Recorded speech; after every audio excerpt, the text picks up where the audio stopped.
Good evening. I feel like I'm preaching to the converted in this room, and I think the message that came from the young people just now has actually said pretty much everything that I want to say. And as Rowan alluded to as well, the young people are the ones who have actually told us what we should be doing very loudly and clearly. So I think it's particularly interesting that this year, 2011, that the thematic focus is children and young people as agents of change. And I just want to talk about that a little bit from Save the Children's perspective, and how we've all got a role to play. I think the message is coming out loud and clear that children don't feel involved enough. So what more can we do? It's very clear that children have got a unique capacity, not only for identifying risk and raising awareness, but also for preventing disasters. They've stated that they're one of the most vulnerable populations. 175 million children are affected by emergencies each year. But what's clear and what comes out, I think, from the video is the enthusiasm and the innovation that young people have. And perhaps I can share an example which comes from a country we wouldn't expect to be a country that would focus DRR, but is actually in the UK. And that was working with some young people, and they were designing a playground. And in the discussion about the playground, we presumed that they'd want a tarmac playground.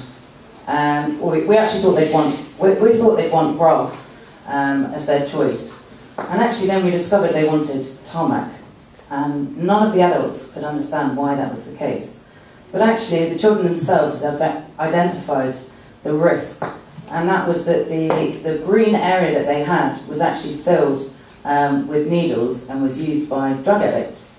So they actually knew the answer and they had the solution, whereas if we'd imposed that, we'd have come up with a completely different solution.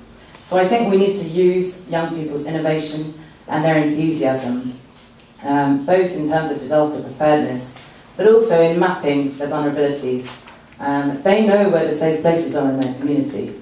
They know where to go, and sharing some of those messages is key.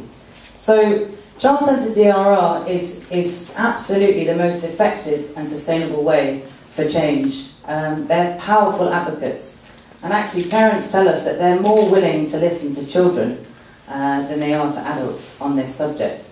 And that was certainly the case in Haiti. I was there 2 weeks after the earthquake. There were still major aftershocks happening, and we did a rapid training and dissemination of messages on what to do in an earthquake. And those children took those messages back, not only to their own families, but to their friends and their communities, to actually share with their parents what to do if there was an aftershock. So I think we need to really use that to influence adults and to involve them. And also, children are the future. The earlier that children are prepared, the earlier that children know about some of the risks in their community, the better they are to be able to not only respond in an emergency, but also to be agents of change. And finally, I'm standing up here as a representative from Save the Children. There are a number of child-focused organisations in this room, but I would really, really advocate for all agencies to take this as a number one. And it's great to hear from the private sector as well, advocating the importance of using schools and young people to do so. Obviously, Save the Children has a special expertise in facilitating child participation, but we're here, and I believe it's the responsibility of all agencies to involve children, to involve governments, to involve teachers. If we want to keep children safe today and into the future, children need to be at the forefront of what we're doing. Thank you.